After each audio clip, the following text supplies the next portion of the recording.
Like, I remember posting pictures of it on like Facebook back in the day, and I was going, "Oh my god, how much do you spend on that place?" I'm like £6.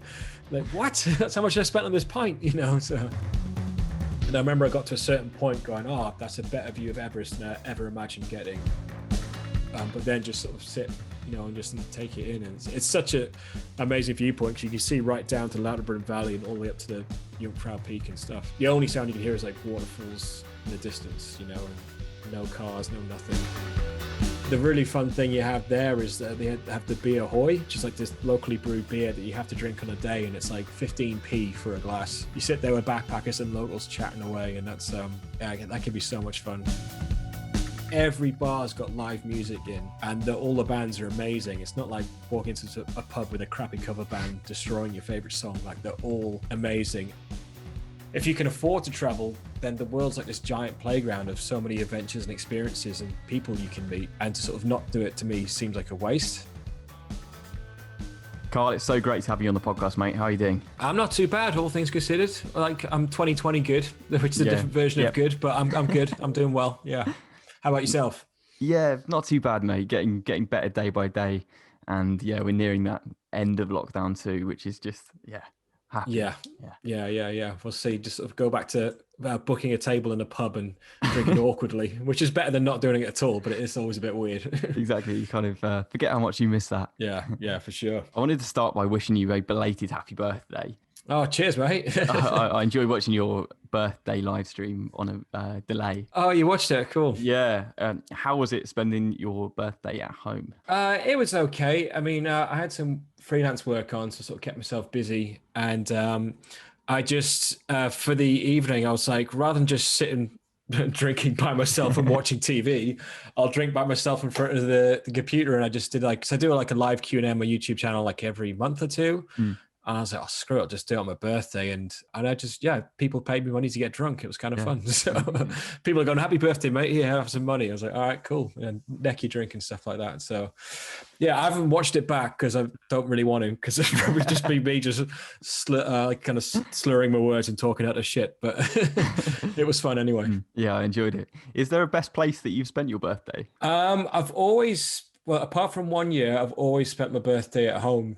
In the UK, just so I could sort of see my friends and family. But last year, James and I were in the States. We're out in we're in Virginia for a friend's wedding. And then my birthday was actually, we were in Washington, DC, and the wedding was a Saturday night. My birthday was a Sunday. And we got the taxi in the morning up to DC, checked into this hostel, and they were starting to give us all the spiel, like, oh, welcome to DC. This is how a hostel works. But I'm like, yeah, just take our bags. Just, and then dumped our bags, went into a bar across the road, like a sports bar. Yeah, it was great fun, because just in America, everyone wants to chat to you because you got an English accent, and then you throw in that it's your birthday and it's just free drinks all around. It was a great time. What an experience. Yeah. I wanted to start by asking a question which I ask everyone who comes on the podcast. Yeah. How important is travel to you? Very important. And it's sort of, I mean, the silver lining of everything that's happened this year, it's like a healthy reminder of how much it means to you. But I think, I mean, it's my favorite thing to do. And it's like every time I go away, it's like, it's kind of like an old computer game where if you get like the health bit, it regenerates your health. It's sort of like, it sort of just regenerates me and just makes you sort of feel like you're living your life every time you're away and actually experiencing stuff.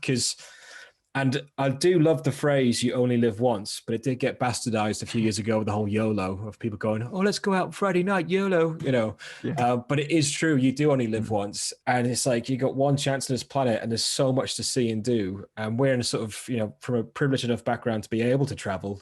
So sort of not doing it would seem like a massive waste. It's like, if you can afford to travel, then the world's like this giant playground of so many adventures and experiences and people you can meet. And to sort of not do it, to me, seems like a waste. So, it's really important, basically. Completely agree. Did your love of travel come from childhood, or have you developed into it as you've become an adult? Yeah, we've always, like, my family always traveled growing up. We always went on big holidays, and we weren't, you know, like a rich family or anything. It wasn't like, right, let's go off in daddy's yacht and, you know, swim in a paddling pool full of champagne. We were just like sort of standard middle-class family, but we went on, like, in terms of like other kids in my class at school, we went on the biggest holidays. And the reason is because my parents would budget for it all year. They would save and save. And so And then when we first went away, we'd just be like 5 of us crammed into a Motel 6 room and, cooking our own food. So like, as my parents' careers progressed, we could afford to eat out and stuff like that. But ever since I was a kid, we just always traveled. So it's always been a thing I've done. And then obviously your passion for it changes. Like the first time you go away without your parents, it's a completely different vibe. And then when I did my first proper backpacking trip, 2006, that's just when I, got the full-on travel bug of like, oh my God, this is so much fun. And, this is way more fun than working. So, so that's kind of what properly ignited it. Brilliant. So I wanted to start by telling you that your channel has become one of my favorites in the recent months, especially because of lockdown. I've just been binging all of your videos. Nice one. And I've been making sure to watch them on the TV as well to get the full experience. Watched all of HK2NY in, I'd say, 2 days. Nice. So how did you start making travel documentaries? What sparked that for you? I was doing so my undergraduate course was in music, and then there's no jobs in music, so I was like, right, I'll do a postgrad course in like video editing, get into film, because I was always a big movie fan. And then as soon as you start editing, you need stuff to edit, and I think every sort of film student dreams of directing some kind of movie, but for that you need a script, you need actors, you need this, that, and the other. I was like, well, why don't I just go do something fun and film that? And I like travel documentaries I've seen on TV, and I like behind the scenes documentaries on movies or bands sort of tour documentaries. So I like those kind of documentaries where you feel like you're there with them on their experience, whether it be traveling or making a movie or whatever. So why don't I just apply that formula to one of my trips? And so that's what I started doing. And it was just for the creative exercise and have something fun to do, on the trip, like something creative to do on the trip, something fun to do and get back and have this nice souvenir. And there was never any big plan of like, having a YouTube, when YouTube channels didn't properly exist. When my first travel video I made was 2007. YouTube was just this platform you could upload a video to, but it wasn't, being a YouTuber wasn't a phrase. Being a vlogger wasn't even a word. I mean, it barely is a word now anyway. But and so it was just that. And like when I started working in videos, like when you first start working professionally, you're just doing the dullest corporate videos you've ever seen. So it's like, well, that'll pay my bills, but then I'll go off and put all my creativity into these travel films. But there was never any grand scheme. It's just kind of grown in front of me. And with the whole HK2NY trip, I was like, right, let's go do the biggest trip ever, and we'll film it all and act like we've been made to do a TV series, even though we just got one little shitty home video camera, and then cut it together. Thought maybe my mates who I made on the trip would watch it, but didn't expect it to take off. And it just, so there was no grand scheme. That's the reason the channel's called Karl Watson Travel Documentaries. Like, oh, let's just call it what it is, rather than, because I can't go back and rebrand all of them as some kind of wanderlust thing. So it's just kind of just grown in front of me. Yeah, that first travel documentary in 2007, where did you go? That was we went to Switzerland, to where I just went to in September. I was in Switzerland for a job, and I sort of had like a 1-day holiday.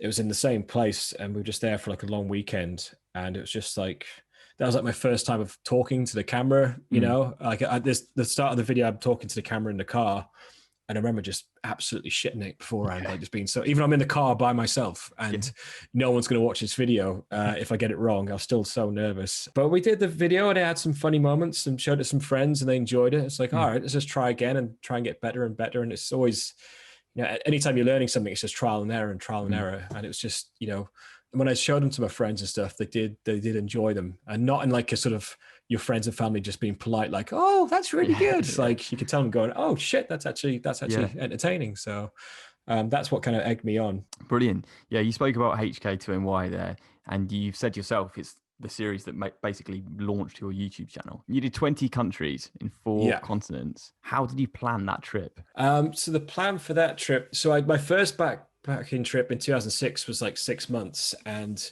I did a working holiday, sort of mini working holiday visa in New Zealand. And so for this one, I was like, right, rather than just focusing one place, I want to go to as many places as possible. I was kind of inspired by like the Long Way Round and Long Way Down, Ewan McGregor and Charlie Borman series. And so the initial idea I had was, I wonder if we could do London to New York and go everywhere. And then started doing the maths. It's like, that's going to take a lifetime to save up for. Because one of the key things for this trip as well is like, I don't want to work a single day on it. Like, I don't want to be doing any crappy bar jobs or, cleaning bed sheets in hostels or anything like that. I just pure 9 months of traveling. So once I realized I couldn't do the whole world, I was like, well, let's focus it more on the sort of younger backpacking scene spots, because you're never too old to go traveling. You're never too old to go backpacking even, but you don't want to be 50 years old at the hostel with a bunch of 21-year-olds. I mean, you can do, but, I sort of may as well focus on those places whilst we're that age. I mean, we're still 29, so we're kind of older than a lot of people we met on the trip, but I just focused it on that party backpacker scene, so we could do that, whilst we were that age. And it just started so I was like, oh, we'll do Southeast Asia, do Australia, go back to New Zealand, and then do bits of South America. The only reason we did a little bit of Central America because you had to change planes there anyway. So really? We'll add that in. I'd been to America a lot growing up with the family, but we'd never done all the way across and hadn't done the deep south. So that's how that final leg came together. Awesome. And you mentioned that it's this amazing trip across the entire world. Would you change it in any way? Is there any way you wish you stayed longer, for example? Well, I wish we stayed everywhere longer. Could have easily done 18 months. But I think the bit I think we messed up with the trip was the last leg across the States. Like I didn't plan it well enough. Because there isn't a backpacking scene like other countries, you can just show up, go to a hostel, and there's a huge list of activities. Whilst in America, there wasn't really hostels, and you go into a motel and all the leaflets are for like family days out and stuff. And so we kind of messed up with that one. And plus there was like a government shutdown whilst we were there, so all the national parks were shut.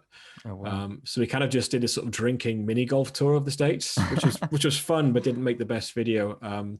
If we went back and did the exact same route again, we could probably do a hell of a lot better trip and just plan it better. But in hindsight, considering the kind of backpacking we were enjoying, we probably should have just carried on going through Central America and finished in Cancun or something. I mean, Hong Kong to Cancun doesn't have the same ring to it, but that's probably what we should have done. Yeah, and it's 9 months, 11 episodes. So I'm an editor myself, and watching that made me anxious. Just the sheer amount of footage you must have had to work with. What was it like going through all of that footage? It was fun. I mean, I remember when I first got back, and I was like, right, I'd better start putting this all into Final Cut and organizing it and seeing if we've actually got a series here. Because I wasn't sure if we'd filmed enough. And the strangest bit was looking at the footage of us at Heathrow Airport at the start. Because, I hadn't watched any of the footage whilst we were away because the laptop I took with me was like dying the entire time. So I couldn't really watch any of it back. And seeing us at the airport just felt like a lifetime ago. It didn't feel like 9 months, felt like 3 or 4 years. And James looked so young and so different. The thing is, the haircut James has at the start of the trip. He really changed throughout the trip. He had that haircut the entire time I'd known him, which had already been like 10 years. So he'd always looked like that. But then across the trip, he grew his hair and got a tan and all that. And so it was so weird, like barely recognizing that, even though that's the version of him I've known the longest time. So that was cool. But then it's just, in terms from an editing perspective, people go, how do you edit 9 months of footage? It's not like you get the whole footage and put it on a massive timeline and start. Like you just break it up to country and then place and then activity, and you sort of break it all down to the little moments and then just start building it back up again. So it's sort of, you're just editing one day or one location at a time rather than thinking about, oh God, I've got 9 months. I mean, it took about a year to edit. Really? Wow. But not like, it wasn't like a year non-stop. It was like I got back to a full-time job and I was sort of doing it like in the evenings or when no one was looking at my computer screen or stuff like that. So yeah, it took a while, but it was worth it. So your documentaries are brilliant, and the storytelling element of it perhaps is what sets it apart from others. When did you learn to produce those style of films? I mean, they were I was trying to aim for that style the whole time. So it wasn't, because some people sort of see my channel who've only just discovered my channel, they sort of think, oh, what made you do those kind of documentaries rather than vlogs? And it's like, oh, I wasn't doing it instead of vlogs or a reaction to vlogs. It's just vlogs weren't really around when I started doing it. I was just copying the travel documentaries I liked on TV, like the ones I mentioned already, like Long Way Round. So it was just kind of trying to copy that. And it's also, I think, because I want people to watch it, I want them to feel like they're on the trip with us and sort of big escapism. They hit play and they forget they're sitting in front of the TV. And I think the way you do that is just by being honest about the experience. Like, because if you just sort of say everything's amazing and awesome, then it just gets real boring really quick. Whilst if you show, whilst we were having the time of our lives and best 9 months ever, not every moment was perfect. And some, you know, you got the shitty journeys and the days you're tired and things don't meet your expectations. And you kind of, you know, show the peaks and troughs, and then it tells a more engaging story. And also the audience is with you. So if they've seen you when times are bad or when times are tiring, they'll believe you when you sort of say, no, this is the most beautiful place ever. So it's just, I think it's just taking the audience actually on the journey rather than just a happy montage of everything being perfect. And you mentioned that first trip, was it to Lauterbrunnen? So it was, we were staying, that trip we stayed in Interlaken because we were staying at a hostel, and we were there in the winter for like a festival. So it was really cool. It was obviously really cool. It was winter, but yeah, that's one of my favorite places in the world, that spot. Yeah. And do you have a favorite documentary that you've ever made? It's hard. It is hard to pick. I know it sounds like you sound like a cliched parent going, no, I can't pick my favorite child. Because they do all mean different stuff to you. I mean, I was really pleased with the Morocco series from last year. That was the first tour that I'd hosted and organized, and it was because we had a brilliant guide with us. It was also really funny, and it had like a group of people who are all up for being on camera, and so it had sort of had the sort of perfect balance for me for what I like of sort of information and banter. Like if it's all cold hard information, it could get a bit dull. If it's all banter, it's a bit like, all right, well, we weren't there, and get on with the story. But there's that. And I think the Quest for Everest series as well, I was really pleased with, because I learned so much from making HK2NY. I sort of got to apply it to the Quest for Everest.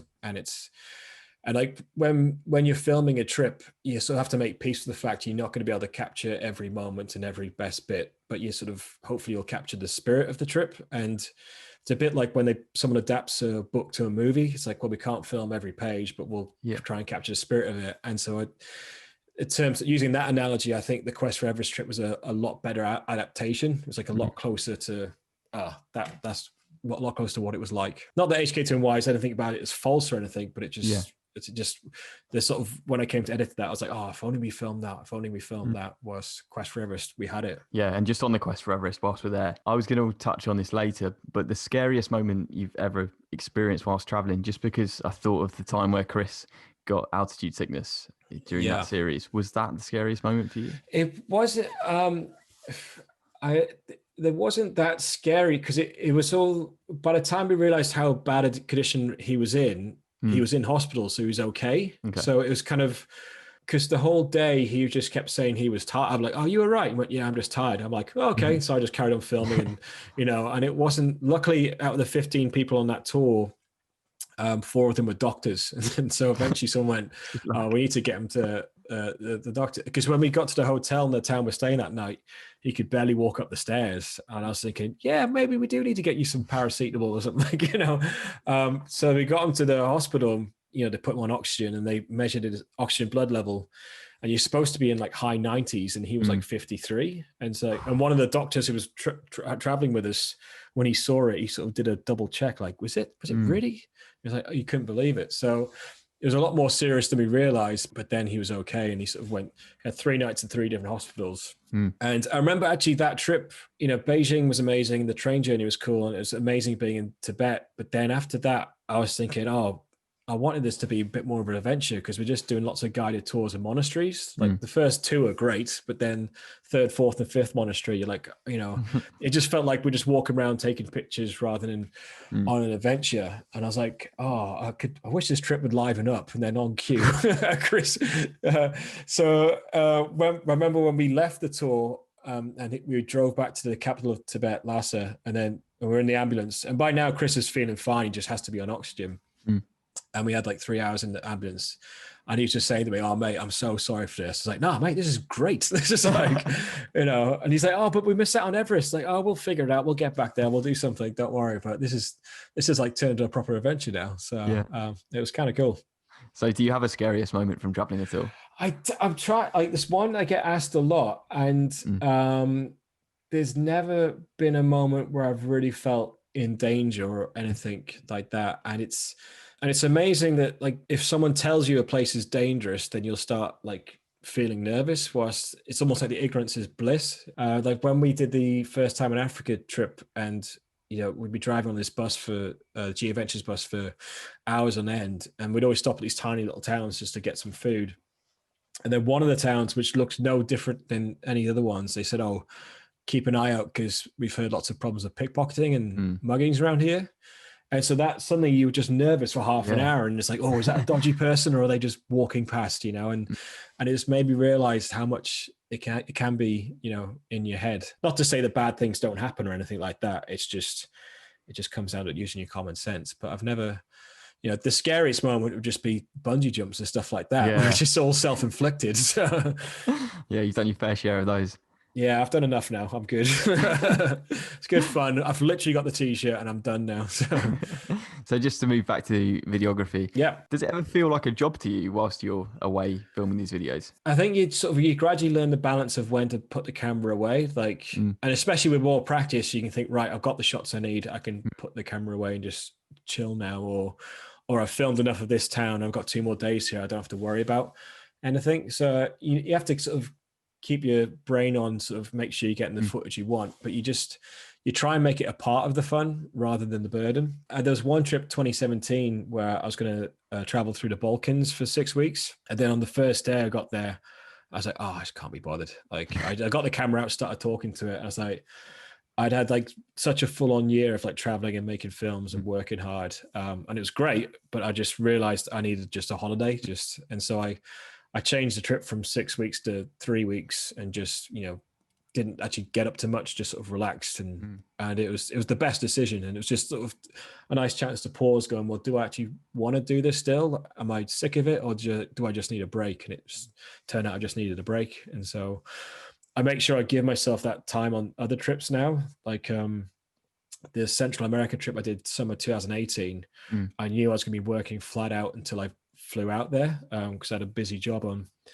And so at the start of the trip, I gave myself like 5 days or 4 days in Cancun where I just sat by the pool. And then I was like, well, I'll have that, chill, then I'll start filming and start the trip. So so you got your energy back to actually start filming and go on an adventure rather than just sitting by a pool. And in terms of planning for a trip, there's almost no better person to ask. So I wondered if you could give some advice to our listeners when they come up with, let's say, an idea or a few lists of countries. Yeah. How would you go about planning a trip? So my first stop for planning a trip, if it's a country I don't know much about, I nearly did a shameless plug, like, well, watch my channel. No, no. The way I plan a trip is I'll look and see what the tour companies are doing and steal their ideas. Which, I mean, I sort of work with Intrepid now with tours. I probably shouldn't say that, but yeah, just steal their ideas because they've already figured out the best routes and best itineraries. They've traveled those places to death. So see what routes they're doing. I mean, that's how I planned HK2NY. It was just like, right, let's see what G Adventures and Intrepid are doing through Thailand and or Southeast Asia in general. And then usually the tours are really fast paced. So you sort of just double the time scale or triple it. But you can get an idea of a route, then you can sort of go onto websites like Wiki Travel, and you'll start seeing like things to do in each place. And then you start going to Hostel World and just looking up good hostels, and you can just start just, planning out a trip and getting a rough idea of a budget from that. So yeah, it's basically just, and then you can also just search like, for blogs for like top 10 things to do in this thing or whatever, or 2-week itinerary Thailand. But yeah, just start with the tour companies because they've got it figured out the best route. So you can but then you can change it to sort of like, oh, maybe I don't want to do that bit and maybe I want to spend longer there. But that's how I start. Brilliant. And in terms of pros and cons of planning, obviously some people will tell you plan every detail, and some people will say arrive in a destination with no plans whatsoever and make it up as you go along. On that scale, where would you say you sit? Well, I sit somewhere, well, for me, it's in the middle. Probably some people say I'm more towards the full on plan stage, but it like the whole thing of sort of showing a place with no plan and just go with the flow. It's lovely, but that's only if you've got a lot of time. If you're sort of thinking, I'm going to go away for a year and I don't really mind what I do, then that's fine. But if you've got 2 weeks, then you probably want to make more better use of your time. And so, but for me, I'll come up with a plan of a trip that could be quite detailed, but I only ever use it as a guide. Like this is a version of the trip I can do. But if I show up and then decide, oh, I can't be bothered to do that, or there's something better on offer, I'm never going to be like, well, sorry, the itinerary says I have to do it. It's like, well, no, it's just that's a version of the trip you can do. And the plans always change when you're there. I mean, like on the Vietnam trip and on the Central America trip, I sort of talked about it in the videos, how I was going to do this route, but now I'm going to do that. And so the plans change, but it's just by planning it out, it means you can make the most of your time when you're there. It can help you budget for the trip, and sort of by sort of budgeting right for it as well, it means you're not going to show up at a place and go, oh, there's all these amazing things to do, but I can't afford them. You know, like if you went to Australia, which a lot of first time backpackers do, there's so many cool activities, but they all cost like $100-$300. And like, and if you want to do a lot of them, you're gonna have to save up for quite a while. So that's where the planning helps out. But yeah, just have a plan, but then it's just a guide. Nice. You've had some amazing times going on tours in the past around all different countries in the entire world. It's something that I've never done.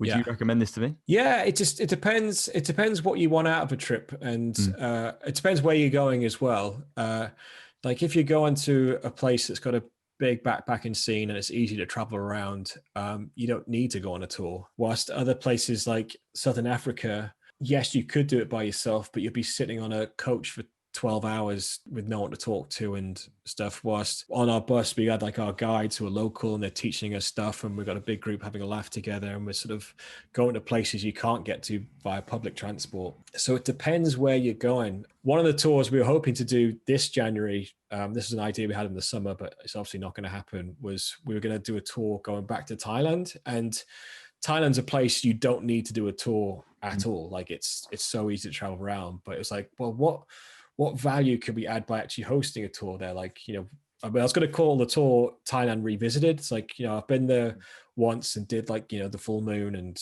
Chiang Mai and the beach and all that kind of stuff.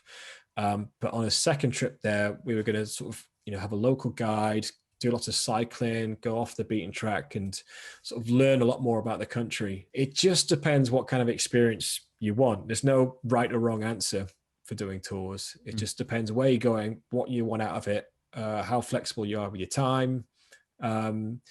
If you're traveling by yourself and you go into a place where there's no other travelers and you want people to share the experience with, then a tour is a good option. But it just depends. Yeah, it depends is basically my sitting on the fence answer.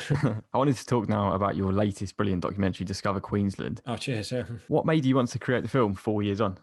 So this series was I basically did 3 trips out to Queensland and Australia for STA Travel, shooting promo videos for STA Travel and Tourism Queensland. And we each time I was out there was for 3 weeks, and we did so many incredible experiences and shot some of the best footage I've ever got. And I had like, you know, other people filming as well. Like we had an underwater photographer, and this guy Jacob I was traveling with was filming too. But all of that footage, I said, oh, do you want me to do stuff for my YouTube channel as well? And they're like, no, just focus on the promo videos.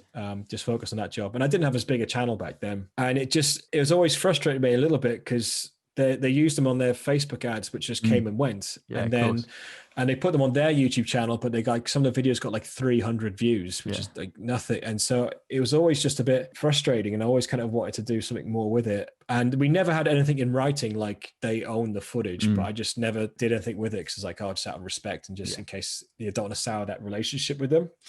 Then they went under, which was, you know, really, really sad. And I still have friends who work there, and it was really sad that the company went under. But then I suddenly went, oh, now I can use them.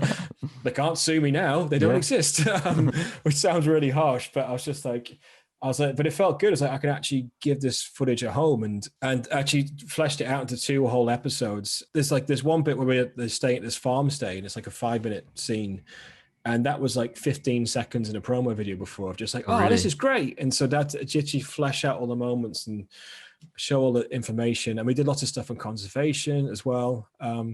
So it's so great to have it finally as a series, but it is different because it's like, I was behind the camera for a lot of it, and it's like 4 different stories cut together. So it's kind of like a TV show where it's like, right, now we're going to catch up with this lot and that one. So it was a really, really fun editing challenge to make work. But I'm super pleased with it. Is there a favorite moment from the trip? I wanted to highlight the helicopter ride that the homestay took you on. It was incredible. Yeah, that was a great little moment. I mean, I explained it all in the video, but we arrived at this farmer's day, and just got straight off the bus, and the guy on the farm, Ron, was there. He was a lovely bloke. And he's like, "Oh, you must be the cameraman," because I'm holding the camera. And I was like, "Yeah." He goes, "Oh, do you want to go up in the helicopter?" I was like, "Yes." And it's like this old little helicopter used by the American Army in the Vietnam War. And we just went straight up, and because the sun was setting, it's like, right, let's go. And so that was a great evening. But I think one of the best moments of that was on the first trip when we were out on the Barrier Reef, because these jobs, like all the stuff on my YouTube channel, like those trips I've paid for myself. It's not sponsored. It's all out of my own back pocket. But these trips were paid for by STA. I was being paid to film them. And I was like out on the Barrier Reef, and I was snorkeling, and I saw a turtle. So I sort of took a deep breath, dove down with a GoPro, got a shot of it, came back up, and I was like, "Oh, I think I can get a better take," and went back down. And then remember coming back up, sort of swimming there, going, "Holy shit, this is my job. This is like, this is amazing." I'm just, I mean, most of my freelance jobs are pretty dull, but that was one of those living the dream moments. Like, oh, I can't believe this is actually happening. So that was pretty sweet. Amazing. And I wanted to move on to the more staple questions from the show now, Sure. and ask you what your favorite city is that you've ever been to. It's a picking. I made some notes for these, so I didn't sort of sit here going but it is hard to pick a favorite city. You should enjoy different places for different reasons. But the sort of left field answer I was going to go for was actually Nashville in the States, because it's. I mean, I could have easily picked a Japanese city, but I could probably pick Japan for every answer in these questions. Yeah. So I thought I'd go with Nashville, because it's just every bar's got live music in, and all the bands are amazing. It's not like walking into a pub with a crappy cover band destroying your favorite song. Like, they're all amazing. And because I was a musician myself, like, I loved just hearing it. And you don't get as many UK tourists there in like the deep south kind of areas. I mean, of course, UK travelers do go there, but they're not as common. And so just walking into a bar, like, it was kind of like Love Actually, just everyone wants to buy you a drink, everyone wants to chat to you. And, and it was just, you just walk in and sort of go, "Hello," and like, "Oh my gosh, where are you from?" And just, it was just the most fun town. And I remember we did a day trip from there to the Jack Daniel's distillery, the one that's used in all the adverts and stuff. But the tour was sold out. And then we're like, "Oh, well, we'll go for a drink." But the county that's in is actually a dry county. You can't buy alcohol. Oh, really? Because it's like a really religious area. So it was like kind of like, "Oh, well, let's go play mini golf again." Go back. But yeah, Nashville's a good. I'd love to go back to Nashville again, actually. And what about if I had to push you for a city that's a bit cheaper? That's a good one. You could go to, well, like in Vietnam, go to Hanoi. Like the old quarter in Hanoi. It's I wouldn't call it my favorite or anything, but the really fun thing you have there is that they have the beer Hoi, which is like this locally brewed beer that you have to drink on a day, and it's like 15p for a glass. So you sit there with backpackers and locals chatting away, and that's that can be so much fun. I'm trying to think of other ones now, because again, Japan wouldn't fix. It's definitely not one of the cheaper ones. Yeah, go to Hanoi. And city breaks versus beaches, you've seen them all. What is your favorite cities or beaches? I go for a third answer and say mountains, but if I'm going away for a weekend, it's probably a city break, because you have more things to do. It's if you've only gone away for a weekend and you're going to go try and chill on the beach, you kind of always aware, well, tomorrow you're flying home. Although I went to Santorini for a weekend about a year and a bit ago, and we kind of made the most of that. We sort of did a boat tour one day and stuff. But generally speaking, city breaks. I mean, once all this lockdown stuff's over, I'll definitely be sort of just doing more trips out to Europe just for a weekend, like the cheap flights and stuff, because there's so much fun to have. I mean, I have a lot of friends, because I grew up in the north of England. Rather than going up to Sheffield or up to Durham to meet up, we'll get a flight to Poland or something, because it's cheaper than the train ticket. And when you get there, it's like, £1 a beer rather than £5 and stuff. And you're in a different town, different culture, different food. So I do miss just nipping away doing those. Amazing. Lovely idea as well.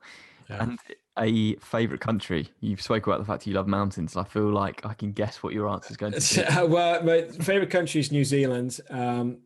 Switzerland's second one. And Japan's probably third. I mean, New Zealand just loved to death. I had so many great memories there, and I could happily live there. Other than the fact it is on the other side of the world, so it'd be hard sort of still seeing the family and friends and And I've got friends out there, but also it's just not a good base for traveling because you're just so far away. There's no short getaway trips in New Zealand. Every trip's like a massive journey. So London is a much better base for sort of my lifestyle.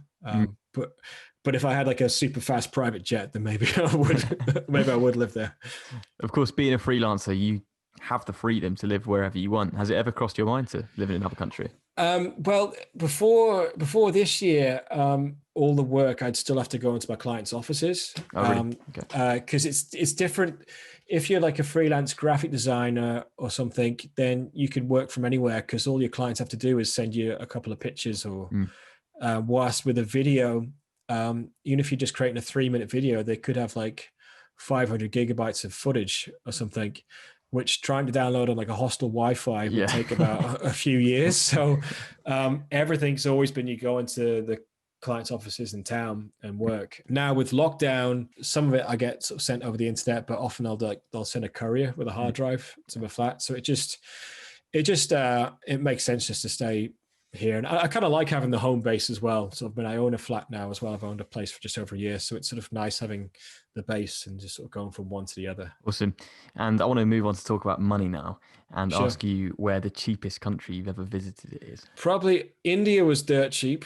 I mean, I had six weeks of traveling there. I spent, I think it was about £1,000. Wow. And that was not me even holding back. It was just like the hostels were like £4 or £5 a night for a dorm. I mean, probably the cheapest place we went was Venezuela, but that's because the economy was just, I mean, it was doing bad in 2015. It's like so bad now, but it was literally, I remember James needed to go buy some new toothpaste and shaving foam and it cost him like 4p. And I'm just like, it was like, what? And we just, because each of us got $100 exchanged into the Bolivar, the local currency at the start. And we got it on the black market rate and we just couldn't get rid of the money. Like we just sort of, it was just so cheap, which is, it's kind of fun, but as long as you don't actually think about why, it's like, it's sort of almost like a white privilege thing going, oh, it's so amazing. It's so cheap here. It's like, but people are dying and stuff. Yeah. But it was nice so when it is that cheap. But even other places like when I was in Colombia for not that long, and Colombia is not dirt cheap, but it's some of the hostels we were staying at were like £6 a night. And we stayed in this hostel that used to be in a mansion of someone in the drug cartel. And that's what they said anyway. And like had this sort of rooftop swimming pool with like what used to be a hot tub. It's now just normal temperature water. Wow. And like I remember posting pictures of it on like Facebook back in the day, and I was going, "Oh my god, how much do you spend on that place?" Like £6. like what? That's how much I spent on this pint, So. Yeah.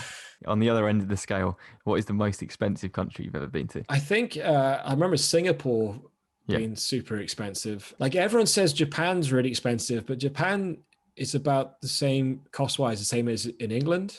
It's just because like eating out is such a big thing in Japan. We were doing that all the time. And so if you ate out every night in England, your money would vanish. And so it was the same for us there. I remember, this is the way I judge money in every place is how much is the beer. So I keep using the example, but like Singapore, you sort of go past these places and it was like, £13 a pint in their happy hour. We're like, that's not happy, so I always notice it. I haven't really explored the Middle East at all yet, but whenever I'm changing planes in Dubai or Abu Dhabi and you sort of try and get a drink at the airport and it's like 20 quid or something, just seeing everyone come up to the pub going, what? And leaving. So. Yeah, you've said yourself that you're not a foodie. Yeah. I wanted to ask, do you ever look forward to trying local dishes? Yeah, I do. I mean, I'm not passionate about food, but I do love trying the different foods whilst traveling, and I've gotten a lot better with it. I mean, on my first backpacking trip, 2006, like at the start of it, I was such a picky eater growing up, and I think it's because like my mum's a really picky eater, so I just never really tasted a big variety of food. But at the start of that trip, I was the guy in Singapore going to McDonald's kind of thing, but by the end of the trip, I was in Fiji. And like the thing with traveling, you get in these situations where it's like, well, look, if you don't eat this, you're going to go hungry. So you're like, screw it, I'll try it. And then you try it and go, oh, wait a minute, that doesn't taste so bad. In fact, it tastes amazing. So by the end of the trip, I was in Fiji and had a sort of buffet laid out. And I was looking at it going, I don't know what half this stuff is, but I'm going to try every bit of it. And so now I sort of look forward to giving things a try. Doesn't mean I'll necessarily like them, but other people I have friends who are massive foodies, and they'll sort of they'll go to a place because of the food, and they'll go seeking out the dishes. Whilst for me, it's just like an added bonus going, oh yeah, let's try that. And this might be hard to remember, but is there a best food you've ever eaten whilst abroad? There's been plenty of good food. I remember having one of the best steaks I had was actually in the States. There's this old video on my channel called The Grand Circle when I was going around the national parks with my mum, actually. And we're in this little town called Durango in Colorado. And it looked like, like an old Western town. I mean, it was an old Western town, and they just kept the decor up. And we're in this old hotel with like a banjo band playing and stuff, and very touristy, but it was awesome. And they brought out this steak, and it was just the best steak ever. But one of the foods place I really enjoyed was at the end of our Japan trip. We were in this little town called Hakone, which is by Mount Fuji. And so we did a sort of loop around to sort of see Mount Fuji for the day. And we got back to the town like mid-afternoon, and it was a bit of a walk to our hostel, and we're both like dying for a piss. And so we saw this bar called like Japanese beer and barbecue. And so we went in and ordered a beer and, used the toilet. And then they said, oh, do you want some food? And we're like, yeah, go on. And it's one of those ones where you cook the food yourself, like the barbecue. So they brought out this sort of meat that was just, prepared so amazing. We started cooking it. And we ended up spending about 3 hours in there, just like, bring us more. And that was, I love meals I love barbecue. So just sort of doing it yourself in front of you.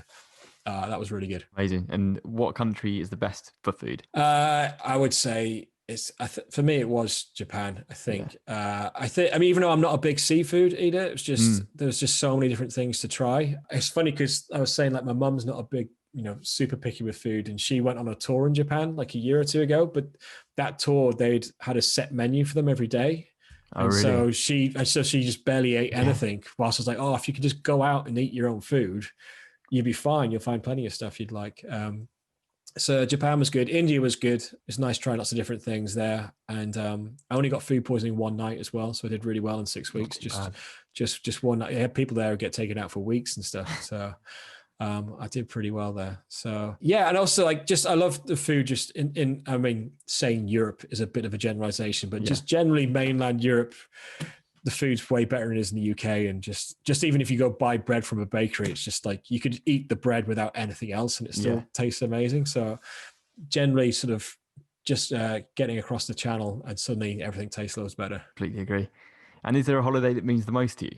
The obvious answer is HK2NY because it was just the biggest trip and the best 9 months ever, and what happened with that video kind of sort of changed my life and stuff. Other ones, I think the Everest trip, especially where we went back and did the base camp trek like a year and a half later, that was really cool to sort of, because it could have been, I say it's at the end of the video, but it could have been one of those things we go like, oh, we'll do it one day, and never get around to it. So the fact we went back, we did it, and we had like one of the best groups ever. That was really special. And also I think the New Zealand road trip I did in 2017, it was like 7 weeks driving around the North and South Island. And it's like my third time in the country. And I remember at the airport at the end, sort of not feeling sad. I was like, just feeling content. Like that trip was perfect. I got everything out of it I wanted to. So if I've got to go home now, fair enough. Because it went exactly how I wanted. So that was pretty special.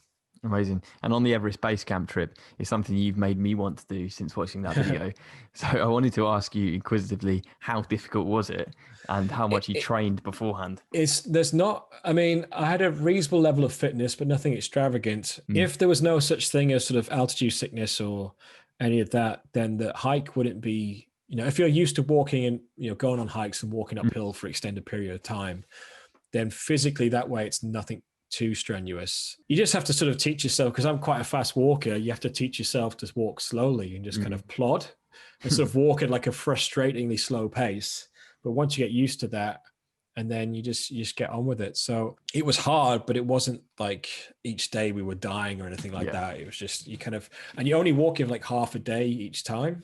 So it's not like you're hiking all day long. So the distances aren't too bad. It's just the altitude. I mean, the hardest thing was after we got to base camp, we then went up to the viewpoint, Kalapatar, which is like a few hundred meters higher than the base camp, which you normally do the day after, but the weather was good. So we went, screw it. And that was, whilst a lot of the final bit of the path to the base camp's just on a slight incline, this was like super steep up, and it was just after the long day already, like that first 20 minutes was like, you know, it's like Frodo going up Mount Doom, just like, just trying to keep going. But and I remember I got to a certain point going, oh, that's a better view of Everest than I ever imagined getting. So let's just see how far. Everything else is gravy from now on. Just keep pushing. And then we got to the top. And at the end of that, I was like, physically and emotionally at like the complete opposite ends of the scale, like emotionally just so happy and just so pleased and everything, but physically just sort of dead. So like it's kind of like inside you're just absolutely buzzing, but on the outside on camera going, yeah, that was great, you know, just looking so tired.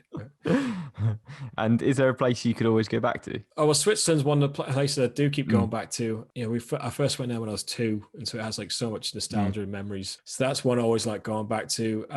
I mean, like things like Australia and New Zealand, I could keep going back to, but it's just hard because it's on the other side of the world. I think it's a place I went to growing up a lot, like the States as well, because I sort of know them. I just sort of, I think the places you've been to a few times are easy to go back to because you just kind of, you know, you go to some countries that are new and it's exciting, it's an adventure and it's challenging.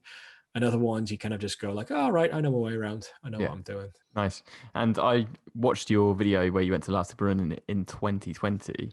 Yeah. And I wanted to ask, because I've not been away since the pandemic struck. So what was it like to travel during COVID?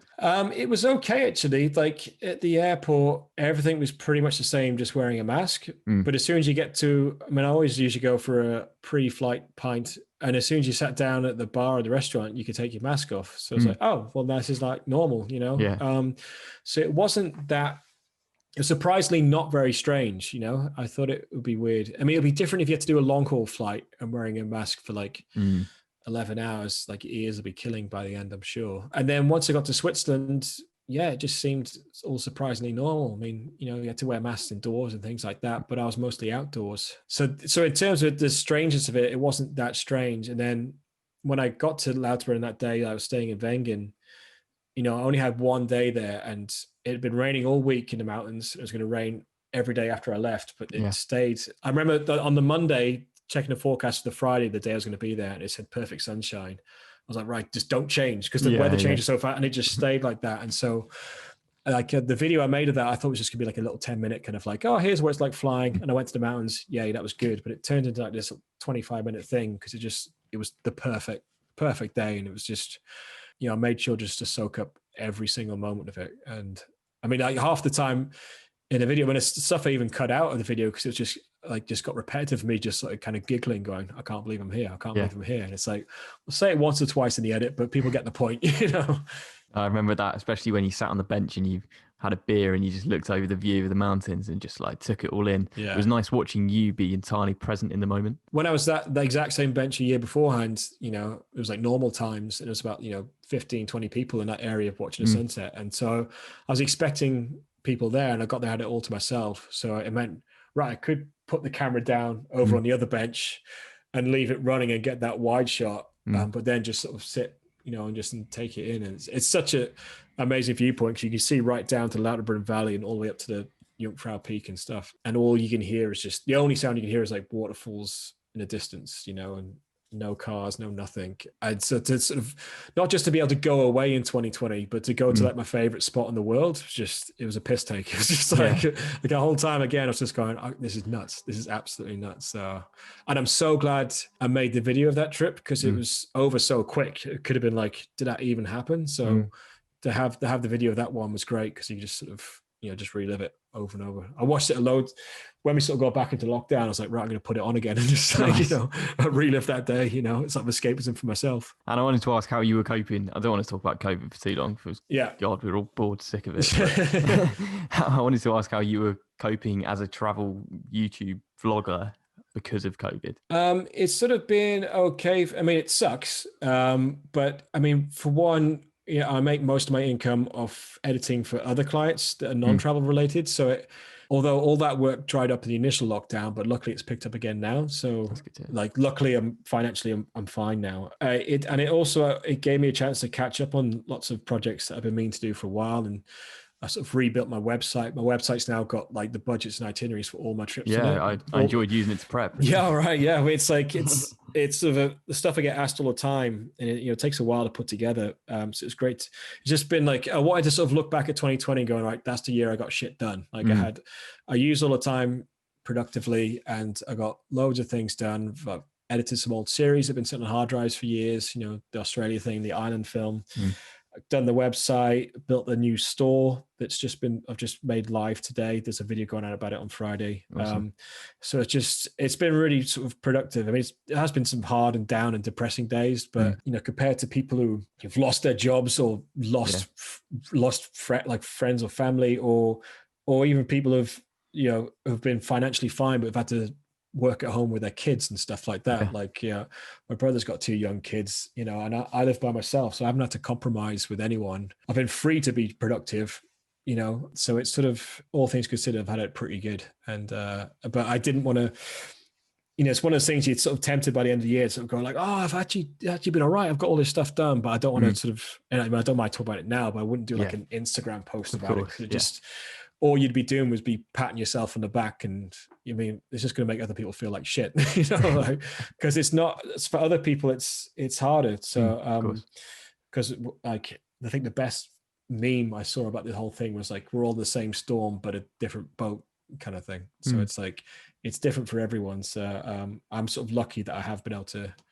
get tons done. Brilliant. And we're recording this on the day that Boris has told us that we're going back to the tiered system, which I'm not sure is good or bad.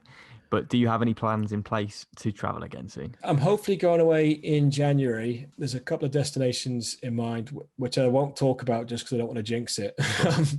But one of them, if it comes through, which is the most likely one, I know I'm being a bit of a tease, but not saying which one it is, but I will be quarantining for 2 weeks when I arrive there. Okay. But they'll be putting me up in a nice hotel, so it won't be, I think the hotel, like the room will be bigger than my apartment anyway. So if that comes through, that'll be awesome. But then in April, hopefully we'll get to do the Borneo tour that I was going to do last April. We put back a year, but we'll make a decision on that at the start of January, just as to whether it'll be open in time. If not, we might put a tour on in June. We're thinking either Turkey or Iceland. And it just, again, depends on how because everything changes so fast.